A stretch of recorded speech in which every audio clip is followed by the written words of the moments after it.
तो आज डे 8 है, स्पीकर बनने के रास्ते पर हूँ मैं और आज है डे 8 मतलब पिछले 8 दिन से मैं वीडियो बना रहा हूँ। वीडियो तो मैं बहुत पहले से बना रहा हूँ, 3 हफ्ते हो गए वीडियो बना के और प्रॉपर आज डे 8 है। आज 15 तारीख है जनवरी की। आज मुझे हॉलीडे है। अब मुझे कल ऑफिस को जाना है। तो ठीक है, स्टार्ट करते हैं। वैसे भी आज कुछ हुआ भी नहीं मेरी ज़िंदगी में। उठा सुबह उठ के सो गया था, फिर अभी थोड़ी देर पहले उठा हूँ, खाना खाया हूँ, थोड़ी देर बाहर जाके आया हूँ और कुछ भी नहीं। ठीक है, चलता हूँ, स्टार्ट करता हूँ। ठीक है, मैं अभी टॉपिक लिखता हूँ। अभी मैंने इसको लैंडस्केप में कर लिया है। ज़्यादा बकवास मुझे करना का मन भी नहीं करता। ठीक है, मैं डायरेक्ट टॉपिक लिखता हूँ।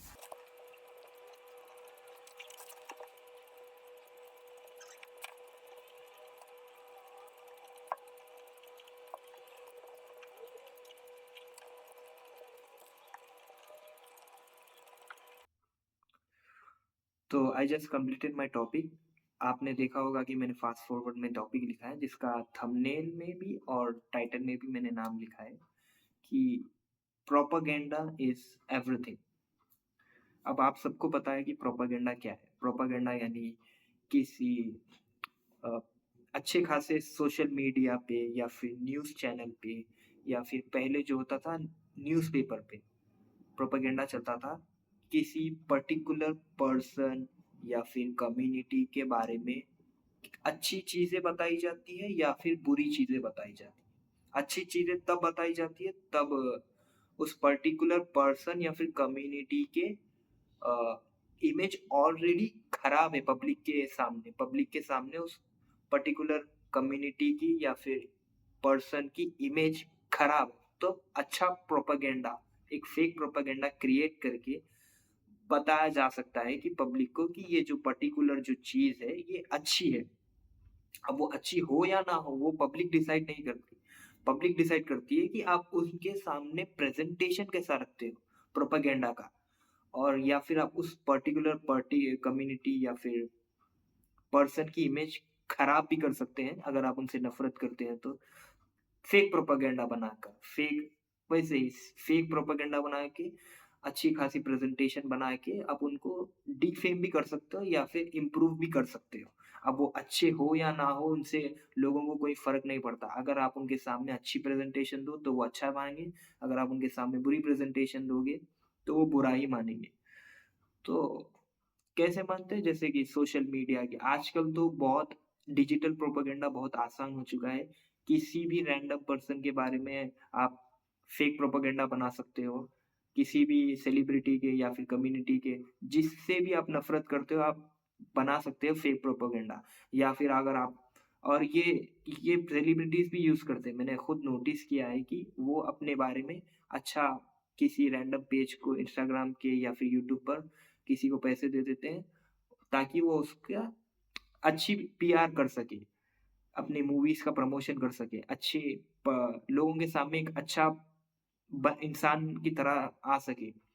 पॉलिटिशियंस भी ऐसा ही करते हैं, फेक पीआर करते हैं अपने लिए ताकि वो लोगों की नज़रों में अच्छा रह सके, ताकि वो वोट बटोर सके। तो हर किसी को पता है कि आज के ज़माने में तो हर किसी को पता है कि प्रोपेगेंडा क्या चीज़ है। फिर भी मेजॉरिटी ऑफ द लोग ये मानने को तैयार नहीं है कि ये जो सामने उनके जो न्यूज़ चल रही है या फिर वो जो न्यूज़पेपर पे कुछ पढ़ रहे हैं या फिर कोई सोशल मीडिया पोस्ट देख रहे हैं, वो झूठ हो सकती है। वो मानने को तैयार नहीं होते। पता है क्यों? क्योंकि इसके मेनली 2 रीज़न हो सकते हैं। Mainly 2 reasons. पहला रीज़न है नफ़रत।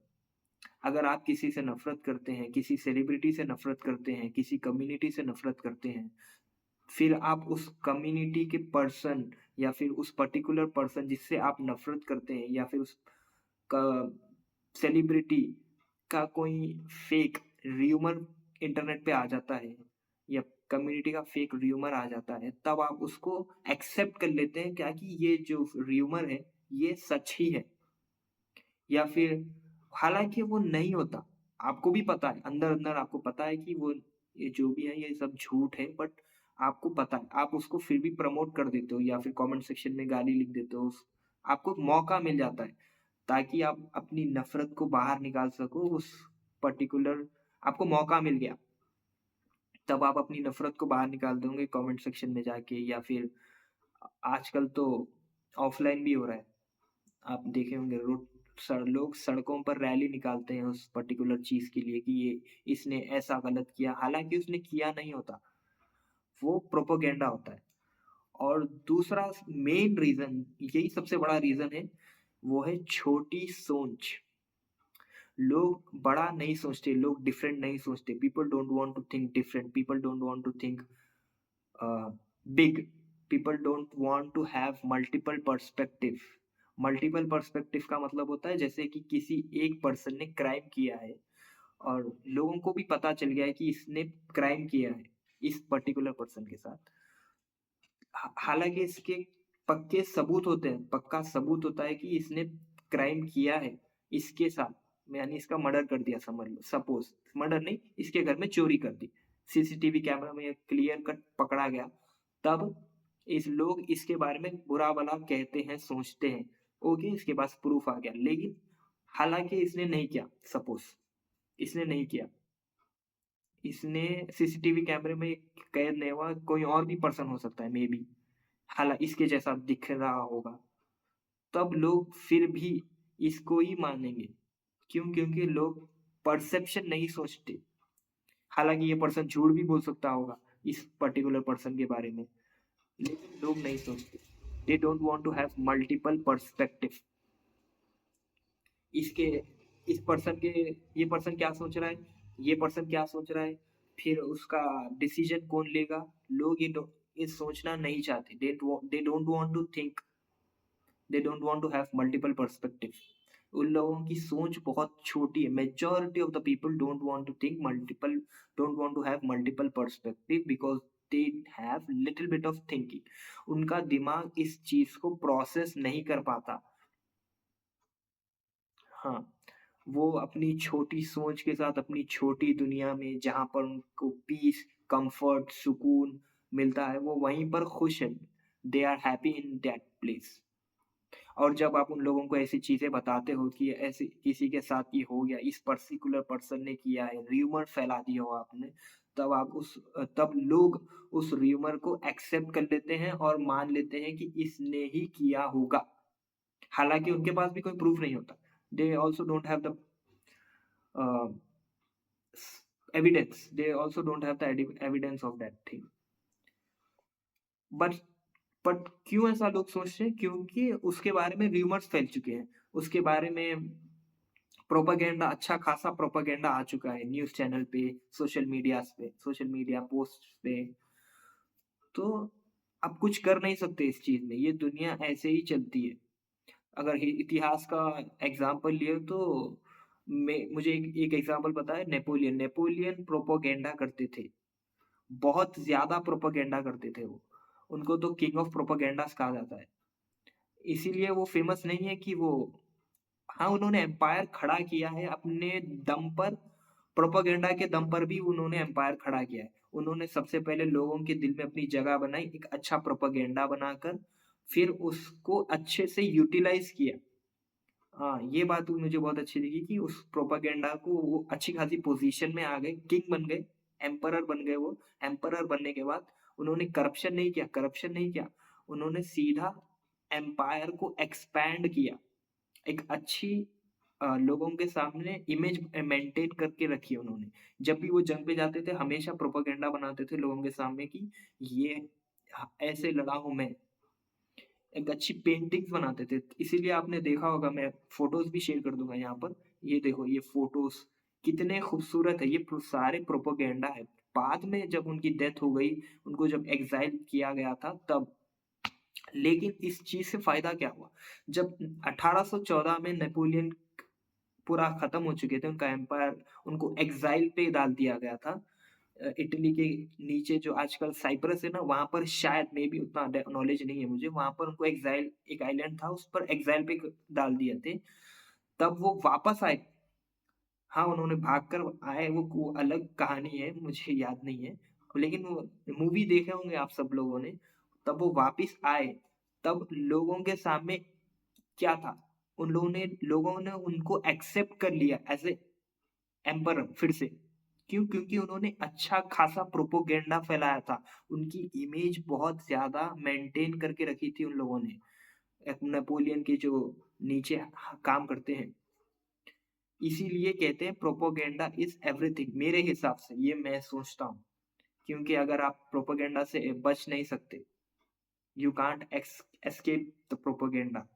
जब तक इंसानियत है तब तक प्रोपेगेंडा है क्योंकि लोग ज़्यादा सोचने को तैयार नहीं है। They don't want to have multiple perspective, they don't want to think big, they don't want to think different. ऐसे ही होता है। अगर आप मेरे जैसे हो, यानी सोशल मीडिया पे कोई भी पोस्ट आती है, न्यूज़ चैनल पे कोई भी न्यूज़ आती है, तब आप उसको रुकते हो, उसको मल्टीपल पर्सपेक्टिव से देखते हो या फिर ये सोचते हो कि ये जो पर्टिकुलर बंदा बोल रहा है इंटरनेट पर, ये सच है या फिर झूठ है। आप उसके ऊपर रिसर्च करना स्टार्ट कर देते हो कि ये सच है या झूठ है। तब आप एक इंटेलेक्चुअल पर्सन हो। मैं भी ऐसे ही करता हूँ, मैं भी किसी चीज़ पर बिलीव नहीं करता। इससे क्या होता है एक बैलेंस आउटरेज हो जाता है मतलब आपको एक डिफरेंट पर्सन बनना पड़ेगा। आपको एक इंटेलेक्चुअल थिंकिंग रखना पड़ेगा अगर आप ये वीडियो देख रहे हो। अगर आप नॉर्मल पर्सन हो प्लीज़ लीव दिस वीडियो आपके लिए ये नहीं है। आप वही लोग हो जो छोटी सोच रखते हैं, जो अपनी छोटी कम्फर्ट की दुनिया बना लेते हैं, उसमें ही खुश हैं। उसमें ही अगर आपको कोई आके बोल दे तो आप उस चीज़ को एक्सेप्ट कर लेते हो। ये लोगों की ज़रूरत है दुनिया में। इंटेलेक्चुअल की लोगों की भी ज़रूरत है दुनिया में और ये जो छोटी सोच लोग है ना, उन लोगों की भी ज़रूरत है दुनिया में। बट आप क्या हो? आप छोटी सोच रखने वाले हो या फिर एक इंटेलेक्चुअल थिंकर हो आप? आप किसी चीज़ पर बिलीव करते हो बिना देखे, बिना अंधविश्वास किए या फिर आप करते हो? और ये जो छोटी सोच वाले लोग होते हैं ना, ये एस्ट्रोलॉजी में भी बहुत बिलीव करते हैं। एस्ट्रोलॉजी एक अलग सब्जेक्ट में आ चुका हूँ मैं। फिर कभी मैं बोलूँगा, टॉपिक मैं लिखूँगा, एस्ट्रोलॉजी के बारे में भी मैं टॉपिक लिखूँगा। तो प्रोपेगेंडा इज़ एवरीथिंग आपको प्रोपेगेंडा करना चाहिए क्योंकि लोग बहुत छोटी सोच रखते हैं। अगर आपको आपकी इमेज मेंटेन करके रखना है, तब आप प्रोपेगेंडा फैला सकते हैं। आपकी फैमिली में भी प्रोपेगेंडा फैला सकते हैं। हाँ, हर चीज़ में प्रोपेगेंडा हो सकता है, क्योंकि फैमिली मेंबर्स भी तो छोटी सोच रखते हैं ना। फैमिली मेंबर्स आपके जो खानदान वाले हैं, उनके पास भी आप अच्छी खासी प्रोपेगेंडा फैला सकते हैं। आपको पता है, बस आपको फैलाना आना चाहिए। आपकी प्रेज़ेंटेशन बहुत अच्छी होनी चाहिए, तभी आपकी इमेज मेंटेन होगी अच्छी खासी।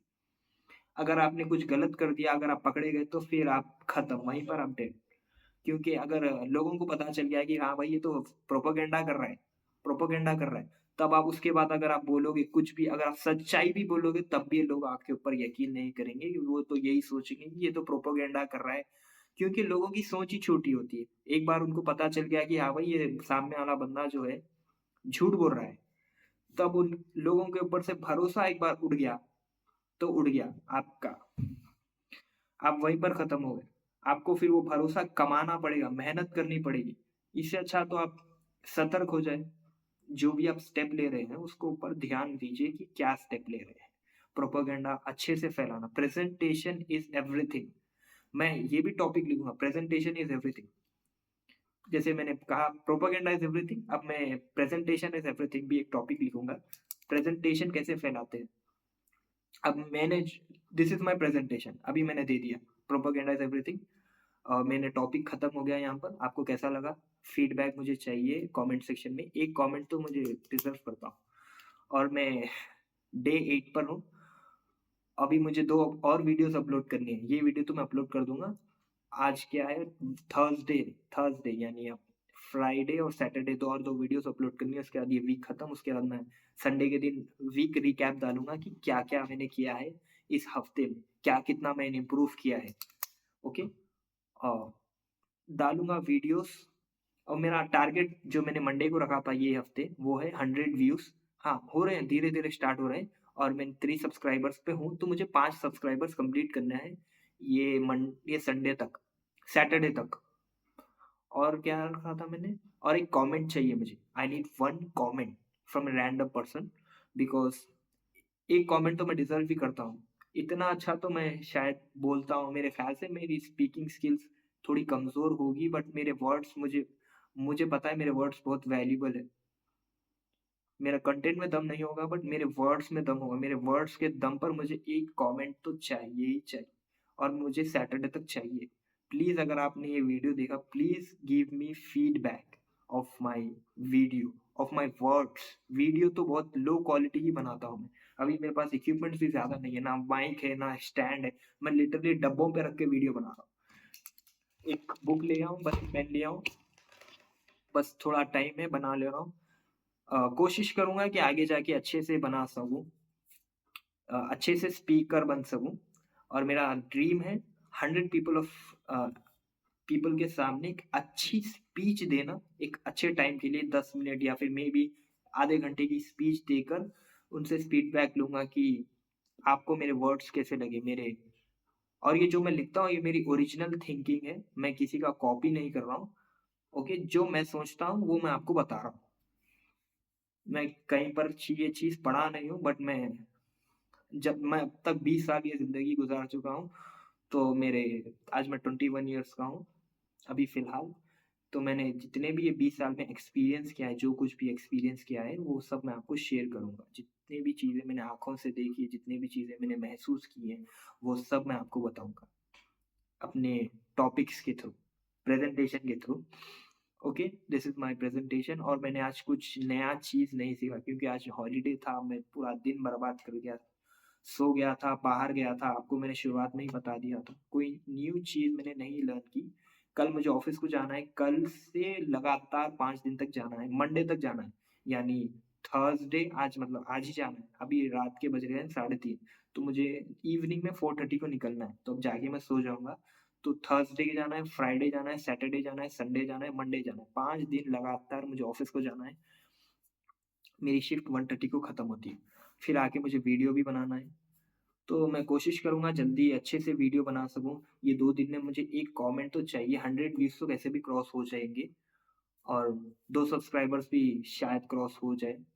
मैं ऐसा फेक नहीं करूंगा भाई, अगर हो गए तो हो गए, नहीं हुए तो नहीं हुए। मैंने कोशिश की अपने टारगेट अचीव करने की। बाकी लोगों के ऊपर डिपेंड है वो क्या करेंगे, वो चाहे सब्सक्राइब करेंगे या फिर नहीं करेंगे। मैं तो बस अपने सेल्फ इम्प्रूवमेंट के लिए वीडियोस डाल रहा हूँ। थोड़ा बहुत इम्प्रूव, थोड़ा बहुत थंबनेल में एफर्ट्स डाल दूंगा, थोड़ा बहुत एडिटिंग में एफर्ट्स डाल दूंगा, बात खत्म। अब बाकी लोगों की मर्जी, उनको पसंद आया तो आया, नहीं आया तो नहीं आया। मैं तो अपना काम करूंगा। I will do what I love to do. Okay, ठीक है, बाय। कल मिलते हैं new topic, new day new topic के साथ। Okay, bye.